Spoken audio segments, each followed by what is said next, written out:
Samajwadi party के कद्दावर नेता आजम खान क्या लगातार अब सपा का ही समर्थन करेंगे? ये सवाल रोज उठ रहे हैं। क्यों? इसका कारण है आजम खान के हालिया बयान। उनका साफ इशारा था कि मुलायम के समय जिस तरीके से मुलायम सिंह यादव इन पर भरोसा करते थे, आंख मूंद करके जहां पर ये कहते थे साइन करो वो साइन करते थे। सवाल वही उठा दिए, क्योंकि इन्होंने ये भी कहा कि ताली एक हाथ से नहीं बजती, प्यार एक तरफा नहीं होता। तो ऐसे कई सारे बयान अपने ही राजनीतिक जो बयानबाजी करते हैं, जो शब्दों का प्रयोग करते हैं, उसके जरिए इन्होंने संकेत दिए हैं। लेकिन जिस तरीके से समय समय पर यह चर्चा रहती है कि आजम खान क्या सपा का साथ छोड़ देंगे, आजम खान किसी और दल में चले जाएंगे, अब हमारा सवाल यह है कि आजम खान को कौन से दल न्योता दे रहे हैं? क्योंकि कई बार ऐसा देखा गया है कि सामने वाली पार्टी से भी उनके प्रवक्ता, उनके पार्टी अध्यक्ष ये कहते हैं कि अगर उनके यहाँ पर देखा जाए तो उनको अहमियत नहीं मिल रही, उनको जो मान सम्मान मिलना चाहिए वो नहीं मिल रहा, कद के हिसाब का पद नहीं मिल रहा, ऐसी तमाम सवालात उठाए जाते हैं। लेकिन अभी तक ना तो हमने मायावती का ऐसा कोई स्टेटमेंट सुना, ना ही कांग्रेस की तरफ से प्रियंका गांधी या राहुल गांधी का कोई ऐसा स्टेटमेंट सुना। पार्टी के कई कार्यकर्ता, नेता, कई ऐसे बड़े नेता भी होते हैं जो अपने आप को बड़े नेता समझते हैं, लेकिन पार्टी के नज़रिए से उनका उतना बड़ा कद नहीं होता, तो उनकी बयानबाजी को पर्सनल लेवल पर ही देखा जाता है।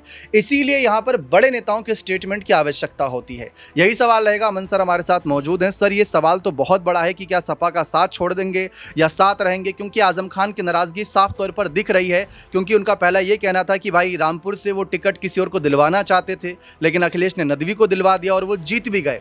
और ये भी खुद कह रहे हैं आजम खान की पार्टी में इस बात की होड़ मची है कि अगला आजम कौन बनेगा। तो एक तरीके से आजम खान की बढ़ती उम्र भी यहाँ पर उनके राजनीतिक करियर में अब थोड़ा रुकावट डाल रही है। इस बीच किस दल की तरफ जाएंगे, ये सवाल क्यों उठ रहा है बार बार? देखिए दीपक, आजम खान का अगर आप हालिया बयान सुनेंगे तो वो कहते हैं कि अगर दिल फट गया होता तो बेहतर होता, एक तरफा हो जाता। यानी कि जिस तरह के मैंने हालातों का सामना किया है, कम से कम वो मुझे उनका सामना नहीं करना पड़ता। आजम खान ये कहते हुए रो पड़ते हैं कि उनका दिल जो है पत्थर का हो गया है, और इसके बाद उनकी आंखों से आंसू छलक पड़ते हैं। और ये जो बात उन्होंने कही बड़ी गंभीरता के साथ में कही है कि उनका दिल अब पत्थर जैसा हो गया है। इसके क्या मायने हैं? क्या वाकई में अपनी दल, अपनी पार्टी जो है, अपने नेता जो है, उनसे उनका मन उकता गया है? क्या अखिलेश यादव उनको अगर लेने पहुंचते तो शायद वो खुश होते? और जिस तरह की मायूसी अभी भी सपा खेमे में उनके लिए नजर आती है, उससे तो कम से कम ये स्पष्ट होता है कि आजम खान बहुत ज़्यादा इस बात को लेकर भी खुश नहीं है कि सपा का कोई भी बड़ा नेता अभी तक उनसे मिलने नहीं पहुंचा।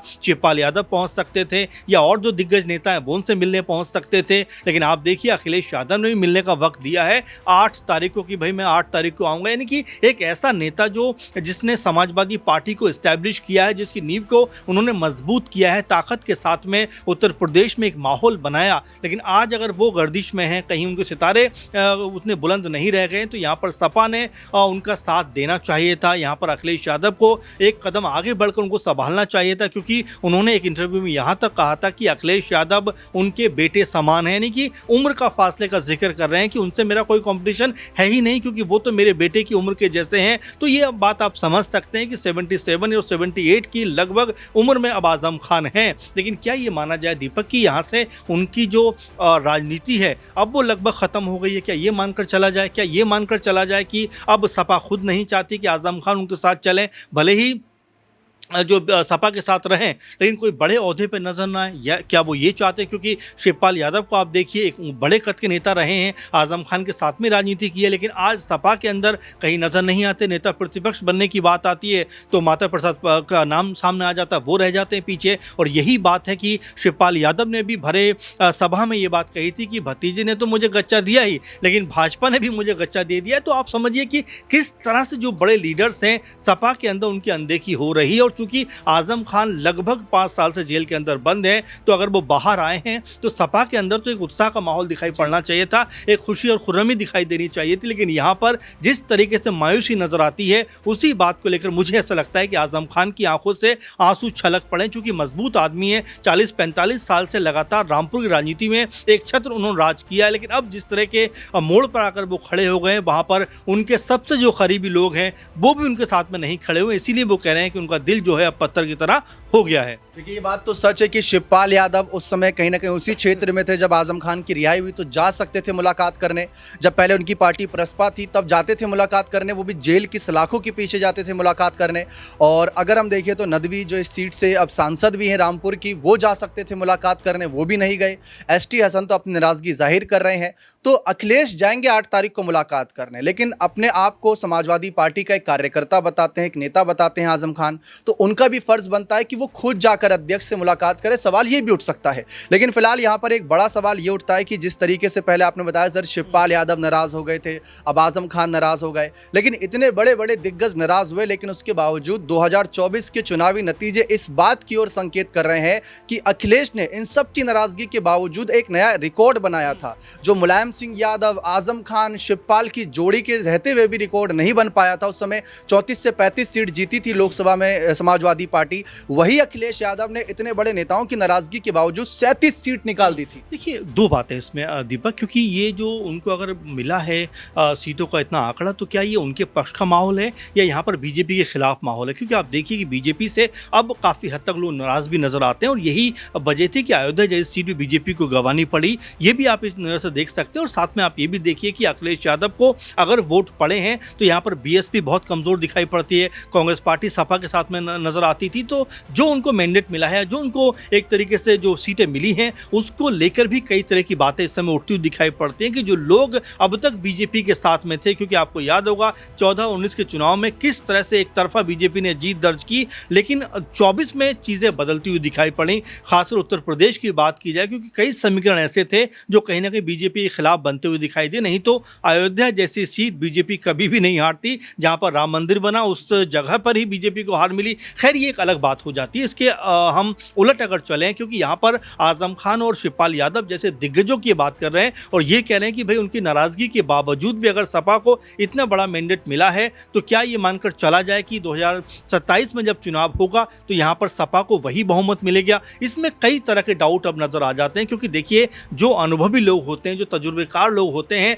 उनका तजुर्बा आपके हमेशा काम आता। आप देखिए बीजेपी ने भले ही आडवाणी जी को या और भी तमाम बड़े लीडर्स ने उनको मुख्य धारा की राजनीति से हटाया हो, लेकिन उनको एक मार्गदर्शन मंडल में डाला ताकि समय समय पर उनकी राय मशवरा लेकर चीज़ों को आगे बढ़ाया जाए। आप देखिए कहा जाता है कि राजनीति में जब उम्र बढ़ती है तो तजुर्बा भी बढ़ता है। आप देखिए आजम खान अगर 40-45 साल लगातार सिर्फ राजनीति में रहे हैं और चुनाव जीतते रहे, इसका मतलब उनको बारीकी से उत्तर प्रदेश की राजनीति का अंदाजा है। ऐसे में उनको इग्नोर करना या उनको अलग करना मेरे ख्याल से सपा के लिए। आखिरी सवाल ये रहेगा कि अगर मान लीजिए नाराज भी है तो नाराजगी दूर करने के लिए कुछ ना कुछ तो वो ऑप्शन भी रखेंगे।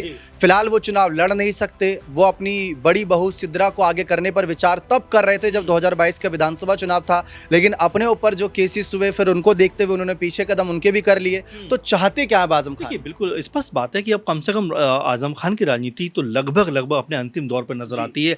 78-77 साल की उम्र हो गई, तो बिल्कुल इसमें कोई दोराई की बात भी नहीं है और हैरानी की बात भी नहीं है कि आजम खान यहाँ से राजनीति में आगे ना बढ़े। लेकिन अपने परिवार को, खासकर अब्दुल्ला आजम की बात करें, सिद्रा अदीब की बात करें और जिस तरह से और भी उनको जो समर्थक उनकी बात करें, यहाँ पर ज़रूर चाहेंगे कि भाई रामपुर में जो उनका एक छत्र राज रहा है वो कायम कम से कम रहे। और रामपुर की सीट पर क्या आने वाले दिनों में जो विधानसभा सीट है उसके ऊपर अब्दुल्ला आजम लड़ते हुए नजर आएंगे, ये भी कहीं ना कहीं स्पष्ट करते हुए 8 तारीख की जो मीटिंग है उसमें होता हुआ दिखाई पड़ा। क्योंकि देखिए 27 में बहुत ज़्यादा वक्त नहीं रह गया। ऐसे में अगर ये कंफर्म हो जाता है कि चलिए आजम खान ना सही अब्दुल्ला आजम को आगे बढ़ाया जाए, तो हो सकता है इस पर सहमति बनती हुई दिखाई पड़े। क्योंकि आप देखिए कि आजम खान एक बड़े लेवल के नेता हैं सपा के लिहाज से, और यहाँ पर सपा भी ये नहीं चाहेगी कि भाई उनको खोया जाए, क्योंकि जिस भी पार्टी में वो जाएंगे जाहिर बात है कि वोट पे असर इसका पड़ता हुआ दिखाई पड़ेगा। देखिए कहीं आजम खान की इस बात की भी नाराजगी तो नहीं, क्योंकि इस मुद्दे पर कोई चर्चा नहीं कर रहा। जब 2024 के चुनावी नतीजे आए और 37 सीट जीती थी सपा ने, उसमें